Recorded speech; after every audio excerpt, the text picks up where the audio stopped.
Friends, welcome to my channel educate Bharat. Friends, आपने सुना होगा भारत को सोने की चिड़िया कहा जाता था। क्या कारण है कि हमारा देश धीरे धीरे गरीब होता चला गया? इसका कारण है औपनिवेशिक शासन या ब्रिटिश शासन। ब्रिटिश शासन से संबंधित या औपनिवेशिक शासन से संबंधित बहुत सारे प्रश्न सीटेट में पूछे जाते हैं, इसीलिए मैं इस टॉपिक को लेकर के आई हूँ स्टोरी के रूप में आपको समझाने के लिए। एक नोट्स के रूप में समझाने के बाद बहुत ही इजीली तरीके से उसके बाद 20 क्वेश्चंस का एमसीक्यू हम सॉल्व करेंगे। तो चलिए स्टार्ट करते हैं। सबसे पहले दोस्तों हम ये जानेंगे कि औपनिवेशिक शासन का अर्थ क्या है। तो औपनिवेशिक शासन वह व्यवस्था है जिसमें कोई भी एक शक्तिशाली देश किसी दूसरे देश पर शासन करता है और उसके संसाधनों का यूज करता है। भारत में अंग्रेजों ने इसी प्रकार का शासन किया। अब भारत में अंग्रेज किस प्रकार आते हैं इसकी बात हम कर लेते हैं। तो अंग्रेज सबसे पहले भारत में व्यापार करने आए थे। अब व्यापार करते करते ये आके यहीं जम गए। उन्होंने 1600 में ईस्ट इंडिया कंपनी की स्थापना की। 1600, ध्यान से देख लीजिएगा, मैं आपको दिखा दे रही हूँ इसको। 1600 शुरुआती समय में अंग्रेज समुद्री मार्ग से अलग अलग जहाजों के माध्यम से भारत में आए। इन्हीं जहाजों में से एक प्रमुख जहाज था जिसका नाम था रेड ड्रैगन। नाम देख लीजिएगा दोस्तों, रेड ड्रैगन। नाम थोड़ा इसका अजीब सा है, रेड ड्रैगन, जिसके माध्यम से अंग्रेजों ने भारत में अपने व्यापारिक अभियान को आगे बढ़ाया। धीरे धीरे ये जो अंग्रेज थे, इन्होंने अब राजनीति में, भारत की राजनीति में अपना कदम बढ़ाया और भारत के विभिन्न क्षेत्रों पर नियंत्रण स्थापित करना शुरू कर दिया। आप सभी जानते हैं फ्रेंड्स, किसी भी देश में अगर आप नियंत्रण करना चाहते हैं तो सबसे पहले आपको उसकी राजनीति में धीरे धीरे स्टेप बाय स्टेप कदम को बढ़ाना होगा। आगे चलते हैं, प्लासी का युद्ध। अब ये कौन सा युद्ध था?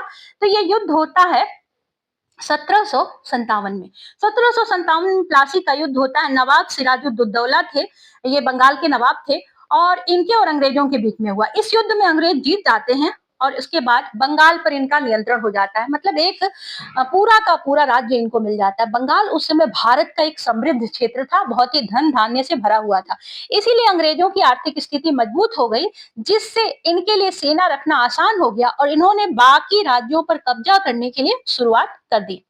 चलिए आ जाते हैं आगे। बक्सर का युद्ध हो गया, प्लासी का युद्ध खत्म। अब बक्सर का युद्ध। तो बक्सर का युद्ध होता है 1764 में, 1764 में बक्सर का युद्ध हुआ, जिसमें अंग्रेजों ने मुगल सम्राट मतलब अवध के नवाब थे वाजिद अली शाह और बंगाल के नवाब को पराजित किया। इस जीत के बाद अंग्रेजों को बंगाल, बिहार और उड़ीसा से कर वसूलने का अधिकार मिल गया, जिसको दीवानी का अधिकार भी कहते हैं। ध्यान रखिएगा, दीवानी का अधिकार। आगे देख लेते हैं आर्थिक शोषण। अंग्रेजों ने हमारा शोषण किस प्रकार किया? Economical exploitation. बच्चों, कुछ स्टूडेंट्स ऐसे हैं जिन्होंने मुझसे अंग्रेजी की डिमांड की, तो मैं कुछ वर्ड्स का यूज कर पा रही हूँ, लेकिन पूरी तरह से मैं इंग्लिश में नहीं कर पा रही हूँ क्योंकि हमारे बहुत सारे हिंदी भाषी क्षेत्रों से आने वाले लोग हैं। अंग्रेजों का मुख्य उद्देश्य क्या था? तो भारत से धन को प्राप्त करना था, जिससे ज्यादा उनके देश का विकास हो सके। उन्होंने अंग्रेजों पर, किसानों पर भारी कर लगाए और फसल खराब होने पर भी किसान को कर देना पड़ता था। टैक्स से किसान बच नहीं सकता था, ध्यान रखिएगा। इसके परिणाम स्वरूप हमारे भारतीय किसान जो थे, इनकी जो स्थिति थी, कंडीशन और भी ज्यादा खराब होती चली गई। गरीबी बढ़ती गई और बार बार अकाल जैसी स्थिति उत्पन्न होने के बाद भी जबरदस्ती इनको प्रेशराइज करके इनसे टैक्स लिया गया। किसानों की बात कर रहे हैं दोस्तों, ध्यान दीजिएगा। उद्योगों का पतन होना स्टार्ट हो गया। अंग्रेजों ने बड़ा ही सिस्टमैटिकली हमारे सारे उद्योगों को समाप्त कर दिया। पहले हस्तशिल्प और उसके बाद जो कुटीर उद्योग थे, उनके लिए हमारा जो भारत था बहुत ज्यादा प्रसिद्ध था। अंग्रेजों ने भारतीय वस्तुओं पर टैक्स लगाया और इंग्लैंड से मशीन से बनी हुई जो वस्तुएं भारत में आती थी, उनके ऊपर किसी भी तरह का सीमा शुल्क नहीं लगाया और इन सामानों को बिना टैक्स लगे भारत में एंट्री मिल जाती और भारत में लाकर इन लोगों ने सामान को बेचना शुरू कर दिया।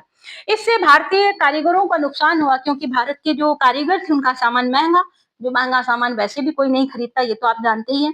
इस तरह से धीरे धीरे जब डिमांड समाप्त हुई तो हमारे जो उद्योग थे, कुटीर उद्योग और लघु उद्योग, धीरे धीरे समाप्त होना शुरू हो गए। अब बात कर लेते हैं परिवहन और संचार की। तो औपनिवेशिक शासन में अंग्रेजों ने, कुछ लोग कहते हैं कि अंग्रेजों ने भारत में रेलवे का विस्तार किया। नहीं दोस्तों, अंग्रेजों ने भारत में रेलवे, टेलीग्राफ और डाक सेवा की शुरुआत तो जरूर की, लेकिन इसका उद्देश्य क्या था? अपने व्यापार और प्रशासन को सुचारू रूप से चलाना। इसके अलावा अंग्रेजों का कोई उद्देश्य नहीं था।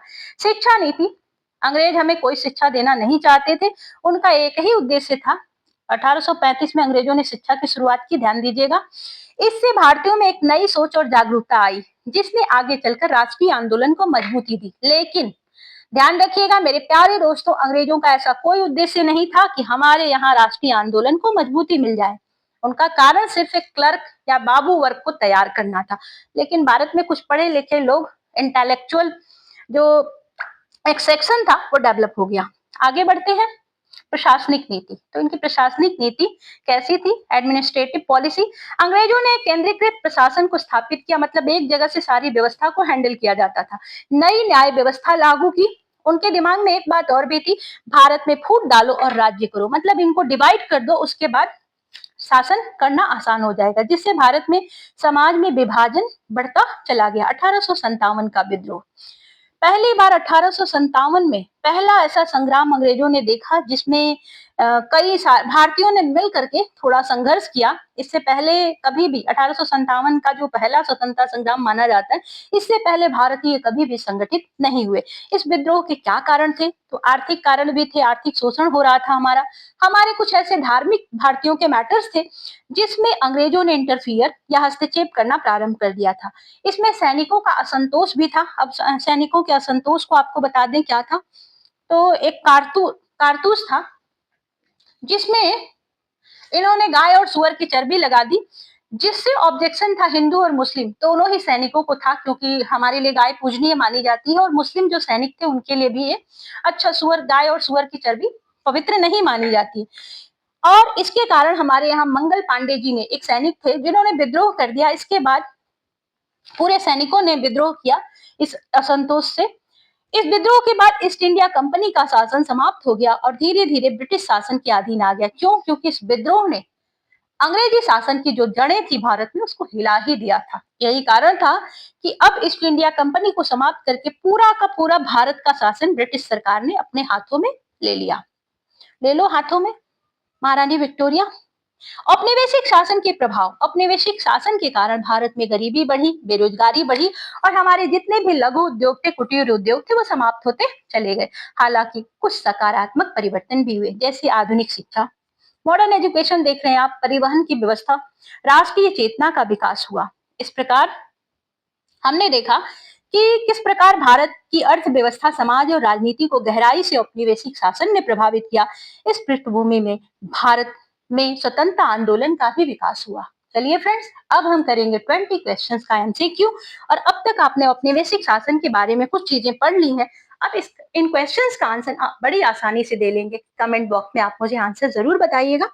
चलिए दोस्तों, शुरू करते हैं। प्लासी के युद्ध के बाद अंग्रेजों की शक्ति बढ़ने का मुख्य कारण क्या था? ए, दिल्ली पर कब्जा। बी, बंगाल की आर्थिक समृद्धि पर नियंत्रण। सी, मुगल सम्राट का समर्थन। डी, मराठों की हार। ऑप्शन नंबर बी सही है। बंगाल उस समय सबसे समृद्ध प्रांत था और उस पर नियंत्रण मिलने से अंग्रेजों की आर्थिक स्थिति बहुत ज्यादा मजबूत हो गई। बक्सर के युद्ध 1764 के परिणाम स्वरूप अंग्रेजों को कौन सा अधिकार मिला जिसने उनके शासन को आर्थिक आधार दिया? ए, सैन्य अधिकार। बी, दीवानी अधिकार। सी, न्यायिक अधिकार। डी, व्यापारिक अधिकार। ऑप्शन नंबर बी सही है, दीवानी अधिकार। दीवानी अधिकार अभी आपने पढ़ा था, अंग्रेजों को कर वसूलने का अधिकार मिल गया, जिससे उनकी आर्थिक शक्ति बढ़ गई। दीवानी अधिकार मिलने से सबसे महत्वपूर्ण प्रभाव क्या था? ए, शिक्षा का विकास। बी, किसानों की आय में वृद्धि। सी, राजस्व संग्रह पर अंग्रेजों का नियंत्रण। डी, प्रशासन समाप्त होना। ऑप्शन नंबर सी सही है, राजस्व संग्रह पर अंग्रेजों का नियंत्रण। दीवानी अधिकार मिलने से अंग्रेजों को कर वसूलने का अधिकार मिल गया। स्थायी बंदोबस्त का प्रमुख उद्देश्य क्या था? ए, निश्चित राजस्व सुनिश्चित करना। बी, उद्योगों का विकास। सी, किसानों की आय बढ़ाना। डी, शिक्षा का विस्तार। ऑप्शन नंबर ए सही है, निश्चित राजस्व सुनिश्चित करना। इससे जमींदारों से निश्चित कर लिया जाता था। फ्रेंड्स, निम्न में से कौन सी व्यवस्था सीधे किसानों से कर वसूली से संबंधित थी? ए, महालवाड़ी व्यवस्था। बी, सहायक संधि। सी, स्थायी बंदोबस्त। डी, रैयतवाड़ी व्यवस्था। ऑप्शन नंबर डी सही है, रैयतवाड़ी व्यवस्था। और ये जो व्यवस्था थी, इसमें सरकार सीधे किसानों से टैक्स लेती थी। औपनिवेशिक शासन में भारतीय उद्योगों के पतन का मुख्य कारण क्या था? ए, प्राकृतिक आपदाएं। बी, शिक्षा का प्रभाव। सी, विदेशी मशीन निर्मित वस्तुओं की प्रतिस्पर्धा। और डी, किसानों की कमी। ऑप्शन नंबर सी सही है, विदेशी मशीन निर्मित वस्तुओं की प्रतिस्पर्धा। अंग्रेजों के सस्ते जो सामान थे, ऐसे उत्पादों ने भारतीय उद्योगों को कमजोर कर दिया। अंग्रेजों द्वारा रेलवे का निर्माण का मुख्य उद्देश्य क्या था? ए धार्मिक यात्रा बढ़ाना, बी जनता की सुविधा, सी शिक्षा का प्रसार, डी व्यापार और प्रशासन को मजबूत करना। व्यापार और प्रशासन को मजबूत करना। फूट डालो और राज्य करो नीति का सीधा परिणाम क्या हुआ? ए आर्थिक विकास, बी सामाजिक विभाजन बढ़ा, सी राष्ट्रीय एकता बढ़ी, डी शिक्षा का विस्तार हुआ। सामाजिक विभाजन बढ़ा। 1857 के विद्रोह का एक प्रमुख कारण क्या था? ए आर्थिक और सैनिक असंतोष, बी रेलवे का निर्माण, सी शिक्षा नीति, डी उद्योगों का विकास। आर्थिक और सैनिक असंतोष। 1857 के विद्रोह के बाद प्रशासन में क्या बड़ा परिवर्तन हुआ? ए भारत स्वतंत्र हो गया, बी कंपनी शासन जारी रहा, सी मुगल शासन वापस आया, डी शासन ब्रिटिश सरकार के हाथ में गया। ऑप्शन नंबर डी सही है। औपनिवेशिक शासन के दौरान अकाल बढ़ने का मुख्य कारण क्या था? ए उद्योगों का विकास, बी शिक्षा का अभाव, सी किसानों पर अत्यधिक कर, डी वर्षा की कमी। किसानों पर अत्यधिक कर। अंग्रेजों की शिक्षा नीति का दीर्घकालिक प्रभाव क्या रहा? ए उद्योगों का पतन, बी राष्ट्रीय चेतना का विकास, सी किसानों की आय में वृद्धि, डी केवल भाषा परिवर्तन। राष्ट्रीय चेतना का विकास। महालवाड़ी व्यवस्था में कर वसूली किस आधार पर होती थी?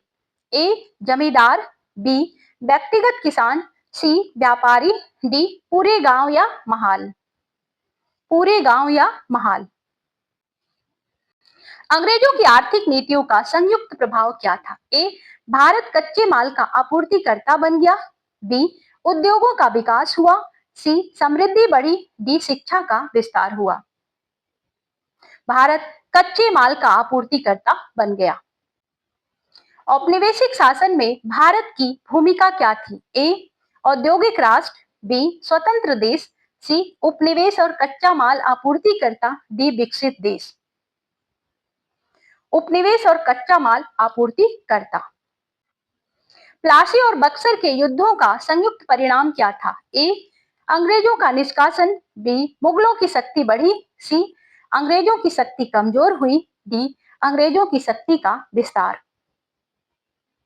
ऑप्शन नंबर डी सही है, अंग्रेजों की शक्ति का विस्तार। अंग्रेजों ने भारतीय हस्तशिल्प उद्योगों को कमजोर कैसे किया? ए कर में छूट देकर, बी शिक्षा देकर, सी भारतीय वस्तुओं पर कर और विदेशी वस्तुओं को बढ़ावा देकर, डी मशीनें देकर। ऑप्शन नंबर सी सही है, भारतीय वस्तुओं पर टैक्स लगाकर और विदेशी वस्तुओं को बढ़ावा देकर। भारतीय किसानों की स्थिति खराब होने का मुख्य कारण क्या था? ए परिवहन का अभाव, बी शिक्षा की कमी, सी उद्योगों का विकास, डी करों का बोझ। ऑप्शन नंबर डी सही है, करों का बोझ। भारी करों ने किसानों को बहुत ज्यादा कमजोर कर दिया। अंग्रेजों के शासन में भारत में किस प्रकार की अर्थव्यवस्था मजबूत विकसित हुई? ए औपनिवेशिक अर्थव्यवस्था, बी समाजवादी अर्थव्यवस्था, सी औद्योगिक अर्थव्यवस्था, डी आत्मनिर्भर अर्थव्यवस्था। औपनिवेशिक अर्थव्यवस्था। दोस्तों ये है हमारा लास्ट क्वेश्चन, औपनिवेशिक शासन में सामाजिक परिवर्तन क्या था? ए कोई परिवर्तन नहीं, बी पूर्ण एकता, सी केवल आर्थिक विकास, डी सामाजिक विभाजन बढ़ा। ऑप्शन नंबर डी सही है, सामाजिक विभाजन बढ़ा। फ्रेंड्स ये हमारे 20 क्वेश्चंस का सेट कंप्लीट होता है। अगर आपकी ये प्रैक्टिस सेट पसंद आया तो आप हमें एक लाइक जरूर दें, चैनल को सब्सक्राइब कर लें ताकि अगला प्रैक्टिस सेट आपको तुरंत मिल जाए नोटिफिकेशन बेल के द्वारा। हम मिलते हैं आपसे अगले प्रैक्टिस सेट में, तब तक के लिए good bye, thank you for watching.